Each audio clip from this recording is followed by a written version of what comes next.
Hello everybody, this is Digraj Singh Rajput. Welcome to Magnet Brains. इस video में हम क्या पढ़ने वाले हैं? इस वीडियो में हम पढ़ेंगे मोरेन्स के बारे में। मोरेन्स एक डिपोजिशनल लैंडफॉर्म है और ये जो डिपोजिशनल लैंडफॉर्म बनते हैं ये किस कारण से बनते हैं, इनके पीछे एजेंट कौन होता है? तो यहां पर एजेंट है ग्लेशियर। टॉपिक कनेक्टिविटी बनाए रखना ये सबसे ज्यादा जरूरी है। एक एक एजेंट देखो, आपने ग्लेशियर्स के थ्रू देख लिया कि कौन कौन से इरोजनल लैंडफॉर्म्स बनते हैं, कौन कौन से इरोजनल लैंडफॉर्म्स बनते हैं। तो उसमें आपने glacial valley, horn, serrated ridge, ये सारी चीजें देखी। अब हम डिपोजिशनल लैंडफॉर्म की जब बात करते हैं तो पहला डिपोजिशनल लैंडफॉर्म जो है वो है मोरेन्स। इससे पहले वाले वीडियो में मैंने आपको बताया कि हाँ, जो डिपोजिशनल लैंडफॉर्म होते हैं तो वो किस तरह से, एक ग्लेशियल टिल होता है जो बड़ा होता है, ठीक है, अनअसॉर्टेड रहता है, कोरस रहते हैं, मटेरियल्स, पेबल्स वगैरह जो होते हैं बड़े रहते हैं, एंगुलर सब एंगुलर रहते हैं, ठीक है, बड़े बड़े पत्थर जो रहते हैं, जो डिपॉजिट होते हैं, वो ग्लेशियल टिल है। और दूसरा आउटवॉश प्लेन में क्या रहता है, सेडिमेंटेड पार्टिकल्स रहते हैं जो राउंड रहते हैं, छोटे रहते हैं रिलेटिवली। अब अगर हम मोरेन्स की बात करें ना, तो मोरेन्स ग्लेशियल टिल से जुड़ा हुआ है। फाइन, तो they are long ridges of glacial till.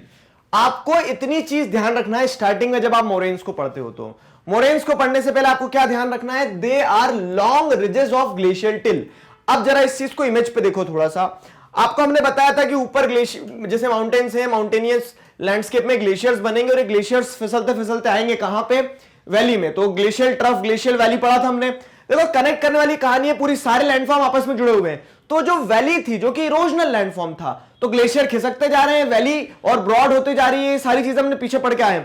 Valley और ब्रॉड होते जा रही है, तो अब होता क्या है कि वो तो इरोजन हो रहा है, लेकिन जहां से ऊपर से वो सेडिमेंट्स को अपने साथ तोड़ के लाए थे ग्लेशियर्स, उन सेडिमेंट्स को कहीं तो डिपॉजिट करेंगे ना वो। तो उसी ग्लेशियल वैली में जब क्या होता है, ऐसी रिज के फॉर्म में सारा ग्लेशियल टिल डिपॉजिट हो जाता है, ठीक है। अब आप बोलोगे सर ये वाली जो रिज बन रही है मोरेन्स की, आप मोरेन्स को क्या कह रहे हो, they are long ridges of glacial till. तो इनमें और जो हमने सेरेटेड रिजेस पढ़ी थी उनमें क्या डिफरेंस है, सवाल आ सकता है ना मन में। तो एक चीज इंपॉर्टेंट है, इसे समझो। देखो क्या कि ये वाली इमेज से समझ में आएगा आपको, नहीं ये वाली से नहीं, इससे बेहतर समझ में आएगा। सेरेटेड रिज कहां बनेगी पता है? सेरेटेड रिज जो रहती है वो माउंटेन का पार्ट होती है, एक तरह से क्या होती है वो माउंटेन का पार्ट होती है सेरेटेड रिज, ठीक। और हम जो ये रिज बना रहे हैं मोरेन को क्या बोल रहे हैं कि long ridge of glacial till. तो ये ऊपर से पूरे जो सेडिमेंट्स टूट के आए ये ग्लेशियल वैली में, जब वो यहां पे ऐसे ये डिपॉजिट होने लगते हैं, ये डिपॉजिट हुए, ठीक है, ये यहां पर जो वो डिपॉजिट हो गए ऐसे, ठीक है, टुकड़े। मतलब क्या होता है कि एक तो पहाड़ है, आपने दूसरा क्या किया कि मिट्टी है, मिट्टी को डालते गए डालते गए डालते गए और मिट्टी का ऐसा पहाड़ बना दिया आपने। तो वो जो मिट्टी के पहाड़ बने हुए रहते हैं जो सेडिमेंट से बने, ग्लेशियल टिल से बने हैं, ठीक है, उस तरह की जो रिजेस बनी रहती है ये ग्लेशियल टिल कहलाती है। आया ना समझ में? डिफरेंस है, इंपॉर्टेंट डिफरेंस, और अच्छे से समझना। ग्लेशियल टिल में डेफिनेशन में आपको दिख रहा है कि क्या, they are long ridges of मतलब मोरेन्स में आपको दिख रहा है they are long ridges of glacial till. तो कंफ्यूज नहीं होना है, long ridges of glacial till मतलब क्या है कि जो फ्रेगमेंटेड सेडिमेंट्स हैं उन्होंने रिज बना लिए, ठीक है। तो इसी कारण से इसे डिपोजिशनल कहा जा रहा है। अब टाइप्स ऑफ मोरेन्स की अगर हम बात करें तो तीन तरह के मोरेन्स आपकी बुक में आपको बताएं। देखो, टर्मिनल मोरेन्स, लेटरल मोरेन्स और मीडियल मोरेन्स। अब टर्मिनल, लेटरल और मीडियल क्या है समझो। टर्मिनल, मीडियल, लेटरल जो है आपस में तीनों फिर जुड़े हुए हैं, ठीक है, सारे लैंडफॉर्म्स आपस में जुड़े हुए हैं। अब आप लेटरल को सबसे पहले समझो। लेटरल मोरेन क्या होते हैं, तो जो वैली साइड में ऐसे पूरा वैली को कवर किए हुए लंबी लंबी जो मोरेन्स की रिजेस रहती है, ठीक है, पूरे सेडिमेंट्स वैली के साइड में डिपॉजिट होते चले गए, वो क्या रहेंगे, जैसे यहां पे देखो ये, ठीक है, ये यहां पे जो डिपॉजिट होते चले गया मोरेन, तो इस मोरेन को क्या कहेंगे, लेटरल मोरेन कहेंगे, जो वैली के साइड बाय साइड एकदम पूरा ग्लेशियर्स डिपॉजिट करते चले गए, वो लेटरल मोरेन हो गए। लेटरल मोरेन के बाद में अब इस आपकी बुक में, सबकी बुक में ये इमेज है ना, सबकी बुक में ये इमेज है, तो ये इमेज देखो जरा, यहां समझ में आएगा कि ये पूरी वैली थी, ठीक है, ये पूरी वैली थी। अब वैली में हमने देख लिया हैंगिंग वैली और उसके बाद में हॉर्न, ये सारे स्ट्रक्चर्स आप देख चुके हो, पढ़ भी चुके हैं हम। अब इस वैली के कॉर्नर में देखोगे, अगर आप एक साइड में देखोगे तो ग्लेशियल वैली के यहां पे साइड में क्या, एक लॉन्ग नैरो रिज देखने को मिल रही है, रिज ऑफ ग्लेशियल टिल। ये क्या होंगे, ये लेटरल मोरेन होंगे, ठीक है, ये क्या है, ये लेटरल मोरेन है। अब लेटरल मोरेन को भी और अच्छे से समझाऊंगा, उसके पहले टर्मिनल पढ़ लो, टर्मिनल बहुत आसान है। Terminal moraines are long ridges of debris deposited at the end toe of the glaciers. तो टो पे अगर बात करी जाए, जैसे यहां ये देखोगे, यहां ये जो इस तरह के ग्लेशियल डिपॉजिट्स देखने को मिल रहे हैं आपको, ठीक है, इस तरह की जो ग्लेशियल टिल देखने को मिल रही है, ये क्या, ये टर्मिनल है। मतलब जो दूसरी लेटरल मोरेन की लेन्स है ना, उन लेटरल मोरेन की लेंस को कनेक्ट किए हुए हैं यहां पे, ठीक है। ये वाली इमेज से अगर क्लियर नहीं हो रहा तो ये इमेज देखो, इसमें बहुत बेहतर तरीके से क्लियर हो जाएगा।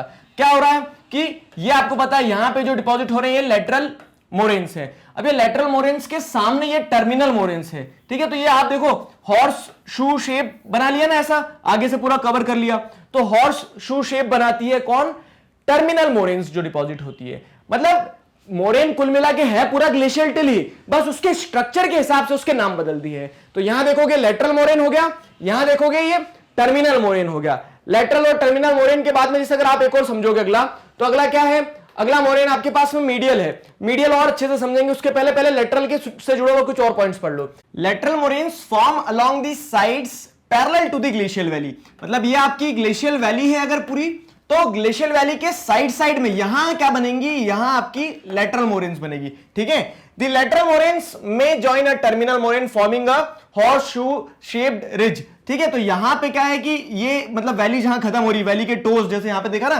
टर्मिनल मोरेन्स क्या मिलेगी, on the toes of valley. तो वैली के टोज पे इस तरह से क्या है, वैली के टोज पे आप जैसे देखोगे तो लेटरल मोरेन्स जो है वो किससे मिल जाती है, टर्मिनल मोरेन से मिल जाती है, और एक ऐसा हॉर्स शू शेप्ड स्ट्रक्चर देखने को मिलता है। सब ये डिपॉजिट है और पूरा का पूरा ग्लेशियल टिल है।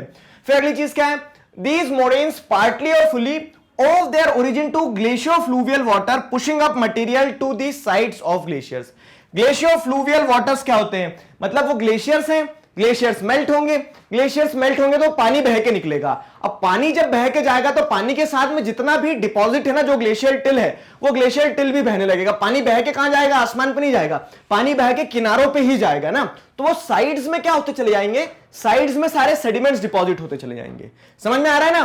तो क्या होता है कि दीज मोरेन्स पार्टली और fully owe their origin to the glaciofluvial waters. तो जो ग्लेशियर मेल्ट हुआ उससे पानी जब बह के निकला, तो पानी के बहने से जो छोटे छोटे सेडिमेंट्स थे वो किनारे पे आ गए, और वो किनारे पे जब सेडिमेंट्स आ गए तो इस तरह से लेटरली क्या होते चले जाते हैं, डिपॉजिट होते चले जाते हैं, और इस तरह की लेटरल मोरेन बनाते हैं। Those lateral moraines are joined by the terminal moraines at the foot of valley, ठीक। ये सब कुछ हो गया। फिर आगे क्या है, many valley glaciers retreating rapidly leave an irregular sheet of till over their valley floors, ठीक है। ये पॉइंट बहुत इंपॉर्टेंट, ये भी समझ लो क्या है कि many valley glaciers retreating rapidly leave an irregular sheet of till over their valley floors. समझ में आया वाला पॉइंट। क्या होता है कि जब ये ग्लेशियर्स पिघलते हुए आगे आगे निकलते जा रहे, जब वो अपनी वैली को छोड़ते हुए जा रहे, छोड़ा है हम वो गलियां, तो अब वो हाँ ग्लेशियोफ्लूवियल वाटर क्या करेगा, साइड पे तो पूरा का पूरा लेटरल मोराइन को डिपॉजिट कर देगा ये, लेकिन बीच में कभी कभी इररेगुलर वे में क्या होता है, कुछ टिल जमा हो जाता है, ठीक है। तो वैली के अंदर भी इररेगुलर वे में क्या होता है, टिल डिपॉजिट हो जाता है। इस पॉइंट को समझ लेना। अब मैं आपको इमेज पे दिखाता हूं तो और ज्यादा बेहतर क्लियर हो जाएगा। क्या हो रहा है आप देखोगे तो लेटरल मोरेन तो ये तो डिपॉजिट होते चले जाएगा वैली के कोने कोने पे एकदम, ठीक है। लेकिन क्या होता है कभी कभी इररेगुलर मोरेन टिल जो है ग्लेशियल टिल वैसे बीच में भी डिपॉजिट हो जाता है, दिख रहा है ना, बीच में भी डिपॉजिट हो जाता है। ये क्या कहलाता पता है, ये ग्राउंड मोरेन कहलाता है। जो तीन आप कैटेगरी पढ़ रहे हो, लेटरल, मीडियल, ठीक है, टर्मिनल, तो उसमें ग्राउंड मोरेन तो है नहीं सर, ग्राउंड मोरेन कहां से आ गया नया, तो ये ध्यान रखना। ग्राउंड मोरेन क्या करता है कि वैली के बीच में जो इररेगुलर वे में डिपॉजिट रह जाते हैं, वो जो इररेगुलर वे में डिपॉजिट रह जाते हैं उन्हें क्या कहा जाता है, ग्राउंड मोरेन कहा जाता है। तो यहां पे आपको ग्राउंड मोरेन देखने को मिल जाएंगे। आया समझ में आता है, ये ग्राउंड मोरेन देखने को मिल जाएंगे। अब अल्टीमेटली जो मीडियल मोरेन है ये कहां से आता है, तो ग्राउंड मोरेन में ही मीडियल मोरेन का जन्म होता है। कैसे, तो अब यहां पे समझना, such deposit varying greatly in thickness and in surface topography are called ground moraines. अब ग्राउंड मोरेन्स से ही जुड़ा हुआ है मीडियल मोरेन्स, ठीक। तो the moraine in the centre of glacial valley flanked by lateral moraine is called medial moraine, ठीक। अब एक बार थोड़ा समराइज कर लेते हैं। हाँ, वैली के आप देखोगे साइड्स पे क्या दिखेगा आपको, वैली के साइड्स पे जैसे आप देखोगे तो यहां पे आपको लेटरल मोरेन देखने को मिलेगा। अब ये लेटरल मोरेन जो है, तो लेटरल मोरेन के साइड्स में या फिर कह लो जो पूरी वैली है, वैली के बीच में ये जो मोरेन्स इररेगुलर वे में डिपॉजिट होते चले जाएंगे, ये मीडियल मोरेन्स कहलाएंगे। और वहीं पे जब फुटहिल्स पे आ जाते हैं ग्लेशियर्स, तो ये जो टर्मिनल बनता है ऐसा, जो सारे मोरेन्स को आपस में कनेक्ट करे हुए हैं, वो क्या कहलाते हैं, वो कहलाते हैं टर्मिनल मोरेन्स, ठीक है। अब अगर आप ऐसे समझो कि सारा सब कुछ ग्लेशियल टिल ही है, बस उस ग्लेशियल टिल के द्वारा जो स्ट्रक्चर बनाया जा रहा है वो स्ट्रक्चर अलग अलग है, और अलग अलग स्ट्रक्चर के हिसाब से अलग अलग तरह का उसे मोरेन कहा जा रहा है, लेटरल, टर्मिनल और मीडियल। अब यहां पे एक पॉइंट ये भी, they are imperfectly formed as compare to the lateral moraine. अब मीडियल मोरेन जो रहते हैं ना, तो टर्मिनल मोरेन और लेटरल मोरेन जो है उनका साइज आपको एकदम फिक्स दिखेगा कि हाँ ये कोने कोने में है और ये एकदम फुट पे देखने को मिल जाएंगे। लेकिन जो मीडियल मोरेन होते हैं, तो मीडियल मोरेन क्या होता है, इम्परफेक्टली बने होते हैं, कहीं बीच में दिख गया कहीं बीच में नहीं है। ठीक है, इस इमेज में तो बराबर लाइन दिख रही है, लेकिन इस इमेज में देखोगे तो जैसे यहाँ पे है इधर नहीं है। ठीक है, तो उस तरह से इम्परफेक्टली बने रहते हैं। और इनका ओरिजिन कहां पे ट्रेस किया जाता है, तो sometime medial moraines are indistinguishable from ground moraines. तो ग्राउंड मोरेन्स ही कभी कभी कैसे लगते हैं, ऐसा लगता है कि वही ग्राउंड मोरेन्स क्या बनाते हैं, मीडियल मोरेन्स बनाते हैं। So this was all about moraines. I hope आपको एक आइडिया मिल गया मोरेन्स क्या है। अगर अभी कंफ्यूजन है तो आप इतना समझो बस, ठीक है, अलग अलग टाइप में मत घुसो, क्योंकि क्वेश्चन आता है ऐसा कि what are the different types of moraines. तो अब तीनों लिखना रहेगा, एक डायग्राम बनाना और अच्छे से। ठीक है, डायग्राम बना सकते हो ना इस तरह से, क्या कि वैली है, वैली के इधर यहाँ पे लेटरल मोरेन रहेगा इस तरह से। ठीक है, और फुट पे क्या रहेगा, टर्मिनल मोरेन रहेगा, और बीच बीच में आपको क्या देखने को मिलेंगे, मीडियल मोरेन देखने को मिलेंगे। ये तीनों टाइप लिखने को आ सकते हो। और समझने के लिए सबसे पहले बेसिक अंडरस्टैंडिंग क्या रखना होगी कि moraine is the long ridge created out of the glacial till. तो जो ग्लेशियल टिल ऊपर से आ रहा है उससे ही क्या बनती है, लॉन्ग रिज जो बनती है वो मोरेन्स कहलाती है। Is that clear? तो ये सारा सब कुछ हमने पढ़ा किसमें, ये सारा सब कुछ पढ़ा मोरेन्स में। और इसी तरह से हम आगे और क्या करते जाएंगे, एक एक डिपोजिशनल लैंडफॉर्म को अच्छे से पढ़ते जाएंगे जो ग्लेशियर के कारण बनता है। मैग्नेट ब्रेन्स पर क्लास 4th से क्लास 12 तक इसी तरह से सभी सब्जेक्ट्स, चैप्टर्स, टॉपिक, सब टॉपिक, सब कुछ सिस्टमैटिक वे में वीडियो लेक्चर्स के फॉर्मेट में अवेलेबल है, जिन्हें आप बहुत आसानी से देख सकते हैं, पढ़ सकते हैं, घर बैठे अपना सिलेबस कंप्लीट कर सकते हैं। अपने जूनियर्स और सीनियर्स को जरूर बताइए मैग्नेट ब्रेन्स के बारे में। मिलते हैं नेक्स्ट वीडियो में।